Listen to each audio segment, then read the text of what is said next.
नमस्कार विद्यार्थी मित्रांनो, आज आपण बघणार आहोत आपला सहाय्यक तंत्रज्ञ पदासाठीचा हा सिलेबस आहे. त्यातील अंकगणित हा विषय. मित्रांनो, तुम्ही थंबनेल बघितलं असेल, त्यात लिहिलेलं आहे की अंकगणित हा विषय कठीण वाटतो का? तर बहुतेक मुलांचा आन्सर होच असेल. तर हा विषय तुम्हाला कठीण का वाटतो याचं उत्तर तुम्हाला पूर्ण व्हिडिओ बघितल्यावर मिळून जाईल. तुम्ही आजचा व्हिडिओ कुठेही स्किप न करता कंटिन्यू बघा. मित्रांनो बघा, आपण आज आपलं हे या प्लॅटफॉर्मवरचं 7वं लेक्चर आहे. तर मागील 6 लेक्चर पण तुम्ही आपले बघितलेले आहे. आपण सिलेबस हा किती सोपा करून शिकवत आहे. जसं का तुम्ही टेक्निकल ते बघितलं असेल, तुम्ही मराठी ग्रामरचं पण बघितलं असेल. मराठी ग्रामरच्या व्हिडिओच्या सुरुवातीला पण मी बोललो होतो का हा विषय तुम्ही कधी बघितलेला नसेल, परंतु आपण जेव्हा शिकू ह्या प्लॅटफॉर्मवर, जेव्हा आपण एक कंटेंट प्रोव्हाइड करू, ते तुम्ही स्टडी केल्यानंतर तुम्हाला तो सब्जेक्ट सोपा वाटेल. तर मी काल ज्या टेस्ट दिल्या होत्या आपल्या ग्रुपला, त्याचे आन्सर पण खूप मुलांनी छान दिलेले आहेत. बहुतेक मुलांचे आन्सर हे बरोबर पण आलेले. याचा अर्थ तुम्हाला या प्लॅटफॉर्मवर जेही टीचिंग होतं आहे ते व्यवस्थित समजत आहे. तर जसं आपण टेक्निकलचं बघितलं, मराठीचं बघितलं, तसंच आपण अंकगणिताचे बघू का अंकगणित हा तुम्हाला कठीण का वाटतो. तर अंकगणित हा विषय आपल्याला कठीण का वाटतो, तर आपण याचा दिशेने अभ्यास करतो. मार्केटमध्ये जाऊन बुक घेतो आणि बेसिक कंप्लीट न करता आपण त्या विषयाला सुरुवात करतो. जर तुम्हाला गणित अचूक पद्धतीने सोडवायचे शिकायचे असेल तर आधी तुम्हाला त्याचं बेसिक पक्कं असणं महत्त्वाचं असतं. तर बेसिक म्हणजे काय, तर खूप मुलांना हे सुद्धा माहीत नसतं का बेसिक म्हणजे काय. मुलं चूक काय करतात, जेव्हा गणिताचा अभ्यास करतात तेव्हा डायरेक्ट शाब्दिक उदाहरणं घेतात आणि सॉल्व करतात. तर मित्रांनो, याच्याने आपले उदाहरण सॉल्व होत नाही, कारण या शाब्दिक उदाहरणासाठी तुम्हाला खूप सारं बेसिक लागतं. आणि आज आपण ह्या लेक्चरमध्ये हे बेसिकच बघणार आहोत का आपल्याला कुठलं बेसिक लागतं, काय काय गोष्टी आपल्याला जमायला पाहिजे की त्यानंतर आपण अचूक उदाहरणे सोडवू शकतो. तर मित्रांनो, हा व्हिडिओ खूप सारे मुलं असे बघत असतील का ते याआधी अभ्यास केलेला असेल, त्यांना या गोष्टी माहिती असतील, पण आपण हेच विचारात घेऊन या प्लॅटफॉर्मवर शिकवत आहे का आपल्याकडे जे मुलं आहेत ह्या चॅनलवर, ते खूप सारे फ्रेशर मुलं आहेत, त्यांना अजून याविषयी काहीच आयडिया नाही. म्हणून आपण हे सर्व बेसिकपासूनच घेणार आहोत. आणि जे विद्यार्थी जुने असतील, त्यांनी आधी अभ्यास केला असेल, त्यांनी हा व्हिडिओ पूर्ण बघा, कारण यात तुम्हाला खूप साऱ्या गोष्टी शिकायला मिळतील. चला तर सुरू करू आपण आपलं हे अंकगणिताचं पहिलं लेक्चर. त्यात आपण पहिलं प्रकरण बघू आज, संख्या. आता बघा, संख्या त्याला आपण नंबर्स असे म्हणतो. संख्येचा वापर आपण दैनंदिन जीवनात व्यवहारासाठी करत असतो. जसं का आता जर कोणी मला विचारलं किती वाजले, तर मी सांगेन 1 वाजला. म्हणजे आपण हे संख्येच्या रूपात सांगतो का 1 वाजला. जर कोणाला पैसे मागायचे असतील तर आपण संख्येच्या रूपातच सांगू व्यवहारामध्ये का मला 1000 रुपये पाहिजेत. संख्येशिवाय आपला व्यवहारच होऊ शकत नाही. संख्या नसता तर आपला व्यवस्थित व्यवहार चालत नसता. तर अंकगणितात मित्रांनो, संख्येचे एकूण प्रमुख 4 प्रकार आहेत आणि काही संख्येचे उपप्रकार पण आहेत, ते 10 आहेत. पण आपल्याला अभ्यासाच्या दृष्टीने बघायचे संख्येचे 4 प्रमुख प्रकार. त्यात तुमच्या नैसर्गिक संख्या, मूळ संख्या, समसंख्या आणि विशेष संख्या, या संख्येचे हे प्रमुख अंकगणितात 4 प्रकार आहेत. तर ते प्रकार कोणते, त्या संख्या कशा ओळखायच्या, आता हे सविस्तर आपण समजून घेऊ. तर आधी आपण आता बघू नैसर्गिक संख्या म्हणजे काय. तर नैसर्गिक संख्या म्हणजे अशी संख्या का जिचा वापर आपण दैनंदिन व्यवहारात करतो. दैनंदिन व्यवहारात म्हणजे काय, तर आपण जे व्यवहार करतो दैनंदिन जीवनात, जसं की आता मला विचारलं किती वाजले, तर मी सांगेल 1 वाजला. जर तुम्ही मार्केटमध्ये जर गेलेत, तर तुम्ही जेव्हा कुठलीही वस्तू घेतात त्याची किंमत ही संख्येमध्ये असते, 100, 200, 500 अशी. तर या ज्या सर्व काही संख्या आहेत त्यांना आपण नैसर्गिक संख्या म्हणतो. तर नैसर्गिक संख्या म्हणजे कोणत्या, तर 1 पासून तर अनंतपर्यंत ज्या जेवढ्याही संख्या आहेत, 1 पासून तर पूर्ण संख्या ज्या आहेत त्या आहेत तुमच्या सर्व नैसर्गिक संख्या. नैसर्गिक संख्या म्हणजे काय, तर 1 पासून येणाऱ्या सर्व संख्या, 1 ते अनंतपर्यंतच्या.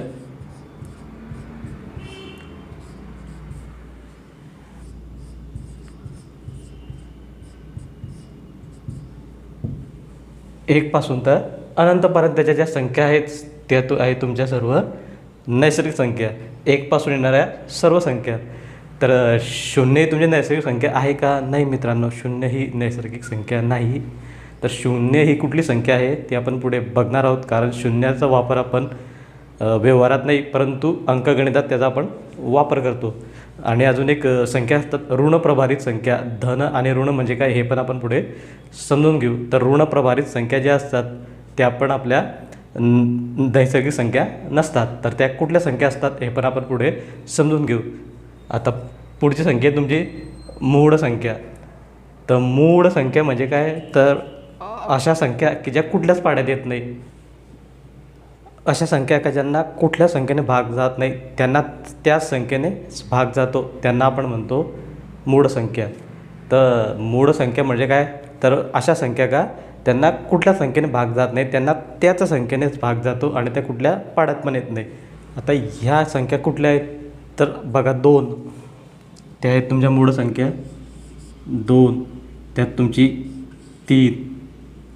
आता हे बघा 2ला 2नेच भाग जाईल, 2 ही संख्या कुठल्या पाड्यात येते का, नाही. 3 बघा, 3ला 3 कुठल्याच पाड्यात येत नाही. जर 4 म्हटली तर 4 ही मूळ संख्या होईल का, नाही, कारण 4 ही 2च्या पाड्यात येते, 2 दुणे 4. 6 पण होणार नाही, 6 ही 3च्या पाड्यात येते, 3 दुणे 6, 2च्या पाड्यात येतो, 2 6. म्हणजे मूळ संख्या म्हणजे अशा संख्या की ज्या कुठल्याच पाड्यात येत नाही आणि त्याला कशाच भाग जात नाही.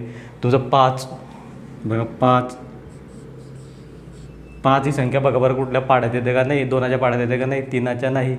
तर ती त्या संख्येला कुठल्या संख्येने भाग जात नाही, फक्त त्याला 5नेच भाग जाईल. अशा ज्या संख्या आहेत त्यांना आपण म्हणतो मूळ संख्या. त्यात तुमचं आता 6 म्हटलं म्हणजे येईल का मूळ संख्या, नाही. तर 6 ही 2च्या पाड्यात येते.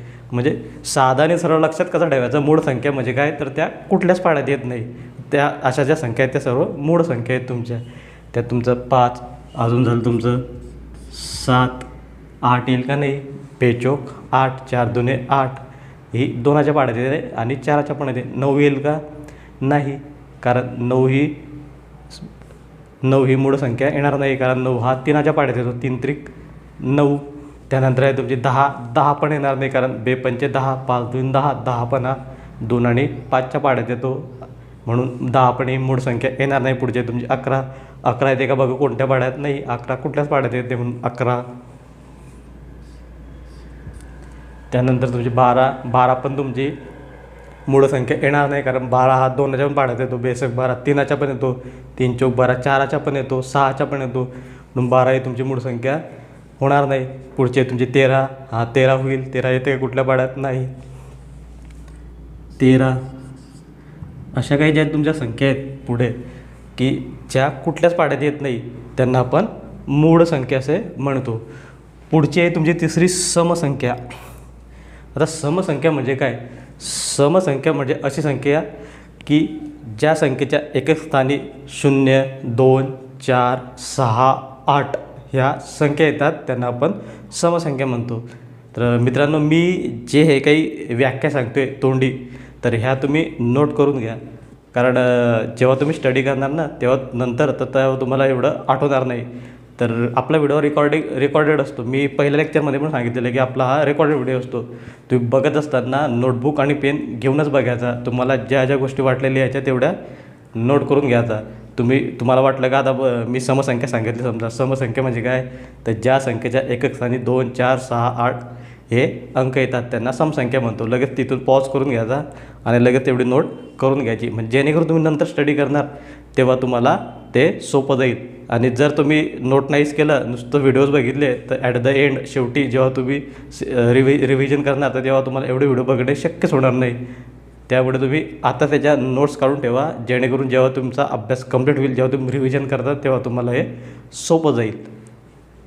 तर समसंख्या म्हणजे काय, तर समसंख्या म्हणजे अशा संख्या की ज्याच्या एकक स्थानी कुठले अंक बोललो मी, 0 2 4 6 8, ज्याच्या एकक स्थानी 0 2 4 6 8 हे अंक येतात त्यांना म्हणतो आपण समसंख्या.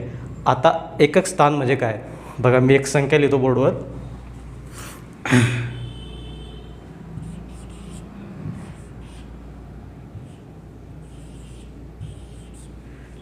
बघा ही संख्या सर्वांना दिसत असेल, तर यात एकक स्थान म्हणजे काय,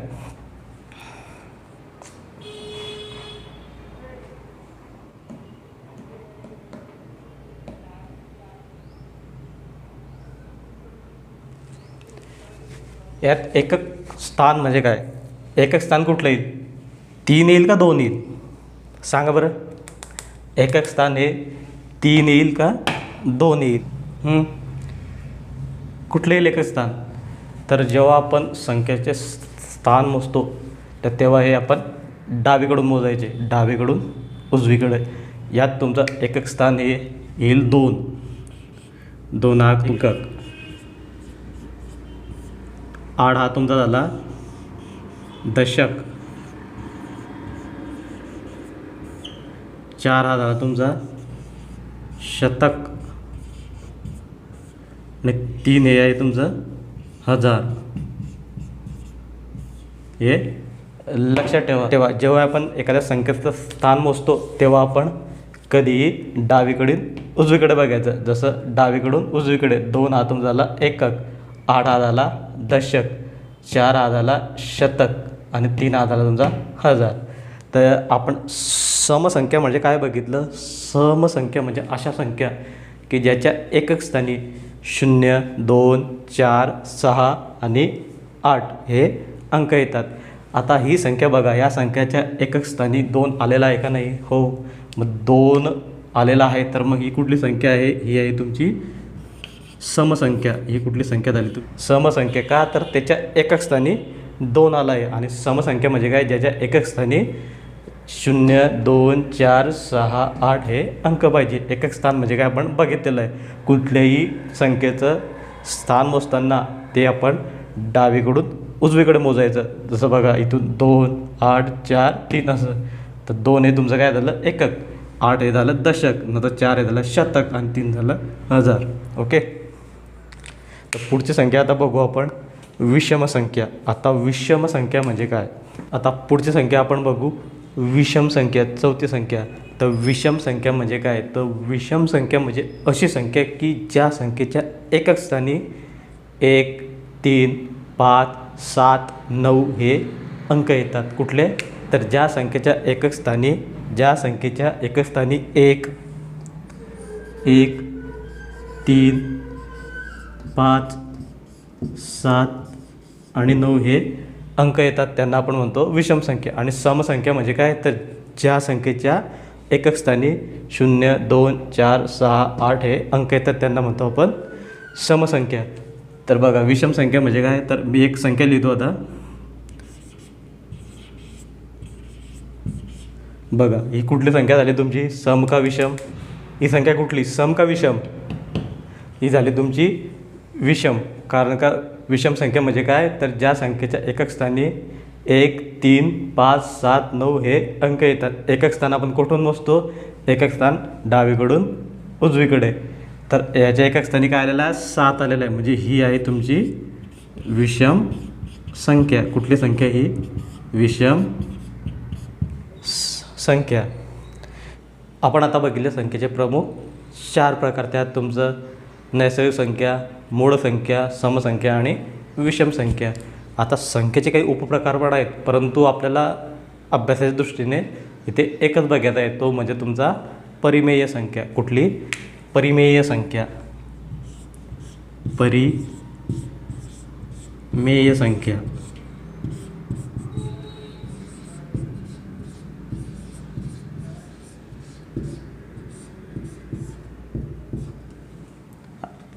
आता परिमेय संख्या.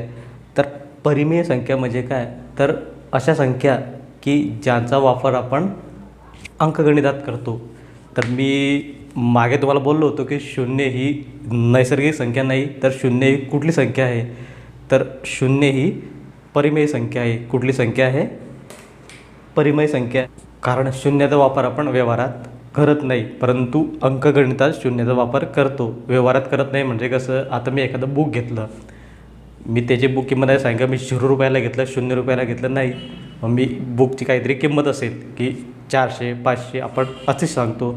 आणि अंकगणितात 0चा वापर होतो म्हणजे कसा? तर बघा जेव्हा आपण गणिताचं उदाहरण सोडवतो, समजा असं जर तुम्हाला आलं 5 वजा 5, तर याचं उत्तर आपण काय लिहितो?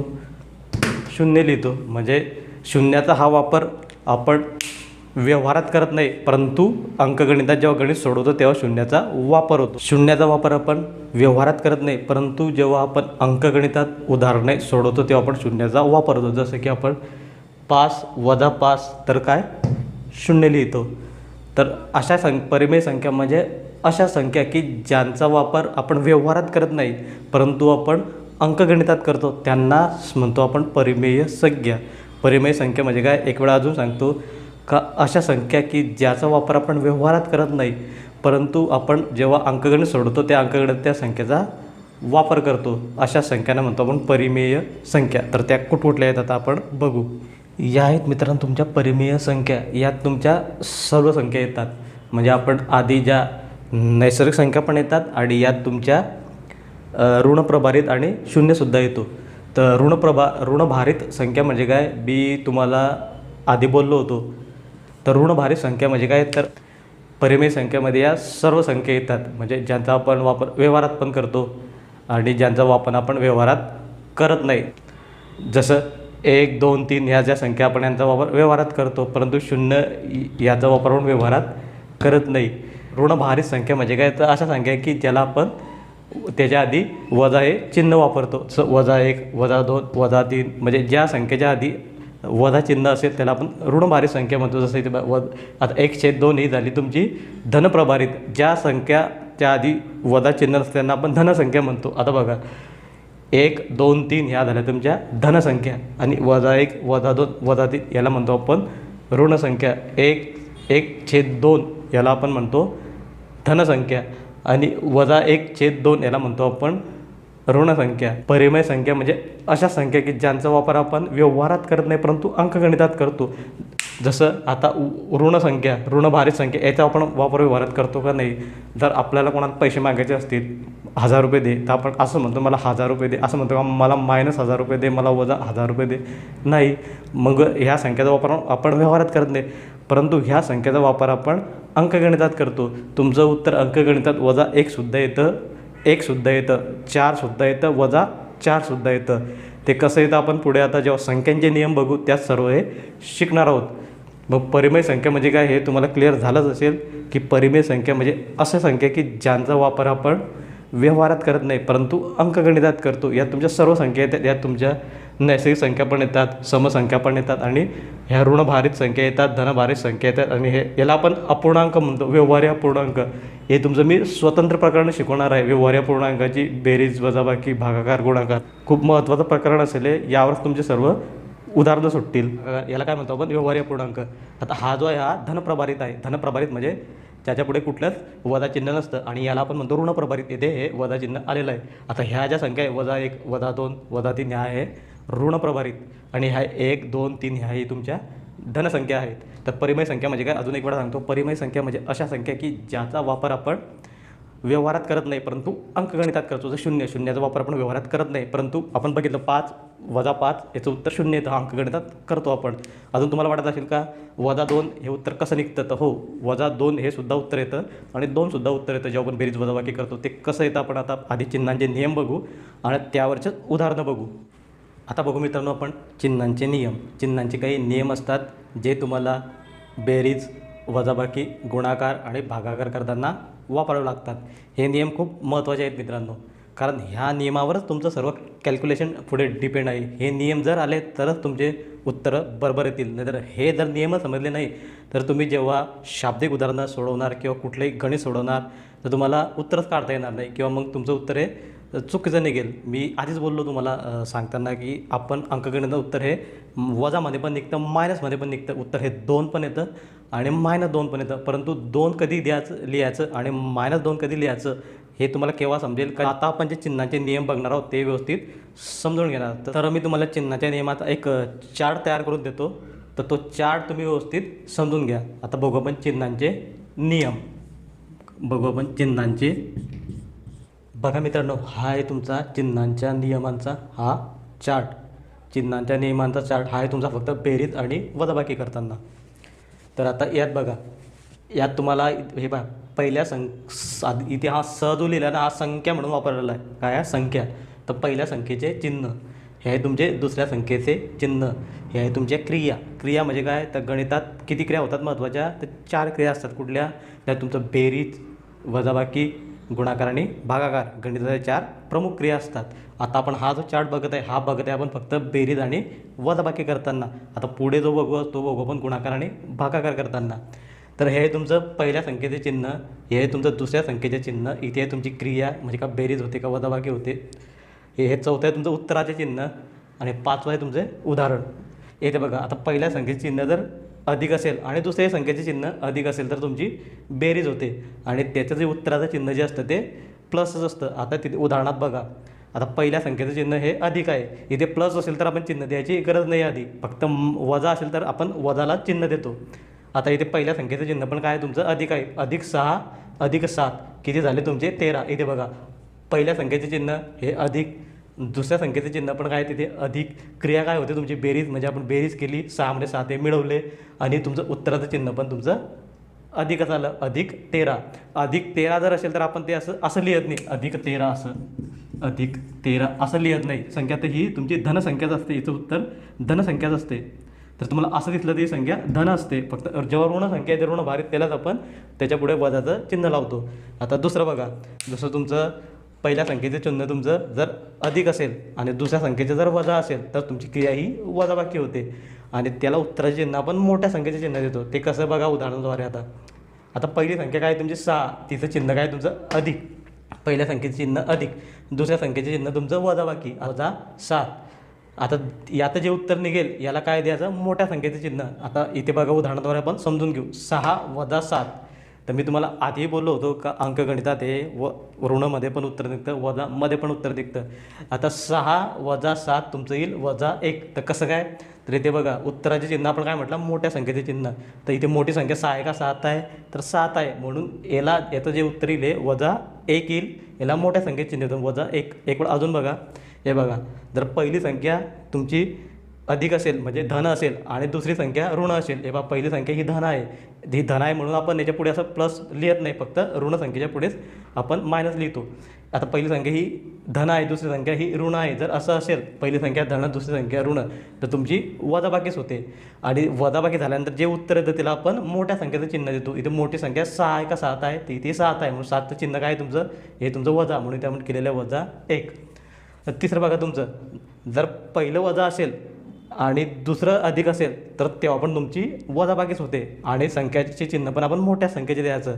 इथे बघा आता इथे पहिलं काय झालं आहे तुमची वजाबाकी, हे बघा इथे ऋण आहे म्हणून आपण इथे ऋण लिहिलेलं आहे, ऋण संख्येलाच आपण फक्त त्याच्या आधी वजाबाकीचं चिन्ह देतो, धनसंख्येला आपण देत नाही, ती धनसंख्याच असते. तर इथे बघा आता पहिल्या संख्येचं चिन्ह तुमचं वजा आहे आणि दुसऱ्या संख्येचं चिन्ह हे 7चं अधिक आहे, तर तुमची काय होईल, वजाबाकीच होईल आणि जेव्हा उत्तराचं चिन्ह तुमचं काय असेल, मोठ्या संख्येचं असेल. इथे बघा +6 + 7 तुमचं उत्तर काय आलं 1. आता इथे 1 आलं, इथं -1 आलं, इथे असं का, तर इथे बघा आपण उत्तराला संख्येचं चिन्ह कुठलं द्यायचं, मोठ्या संख्येचं. आता इथे मोठी संख्या कुठली आहे, 7 आहे, म्हणून मोठ्या संख्येचं चिन्ह काय इथे वजा आहे म्हणून वजा दिलं. आता इथे पण मोठी संख्या 7 आहे पण इथे मोठ्या संख्येचं चिन्ह हे अधिक आहे म्हणून आपण इथे अधिक, याचं उत्तराला +1.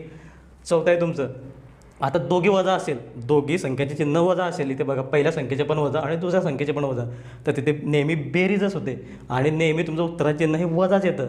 एक वेळा लक्षात ठेवा, जर दोघी संख्येचे चिन्ह जर वजाबाकी असेल तर तुमची क्रिया ही काय होते, बेरीज होते आणि उत्तराचे चिन्ह पण नेहमी वजाबाकीचे येतं. आता पहिली ही +6 + 7 उत्तर काय आलं तुमचं 13. तर मित्रांनो हा चार्ट तुम्ही एक वेळा व्यवस्थित लिहून घ्या किंवा याचा स्क्रीनशॉट घेऊन घ्या आणि याचा व्यवस्थित स्टडी करा. आता आपण पुढे बघणार आहोत गुणाकार आणि भागाकार करतानाचा चिन्हांचे नियम. आता हा चार्ट बघा मित्रांनो, हा चार्ट आहे तुमचा संख्यांचा नियमांचा, तो आहे तुमचा गुणाकार आणि भागाकार करताना. याच्या आधी पाहिला आपण बेरीज आणि वजाबाकी करताना.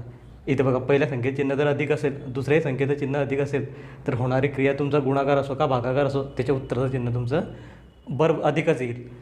जर तुमचं पहिल्या संख्येचं चिन्ह अधिक असेल, दुसऱ्या संख्येचं चिन्ह वजा असेल, तुमची क्रिया गुणाकार असो का भागाकार असो, तर येणाऱ्या उत्तराचं चिन्ह जे असेल ते तुमचं वजाचं असेल. तिसरं बघा, जर तुमचं पहिल्या संख्येचं चिन्ह वजा असेल, दुसऱ्या संख्येचं चिन्ह अधिक असेल, तर तुमची क्रिया गुणाकार असो का भागाकार असो, येणाऱ्या उत्तराचं चिन्ह तुमचं वजा असेल. जर तुमचं पहिल्या संख्येचं चिन्ह वजा असेल, दुसऱ्या संख्येचं चिन्ह वजा असेल, तर क्रिया तुमची गुणाकार असो का भागाकार असो, येणाऱ्या संख्येचं चिन्ह तुमचं अधिकच असेल.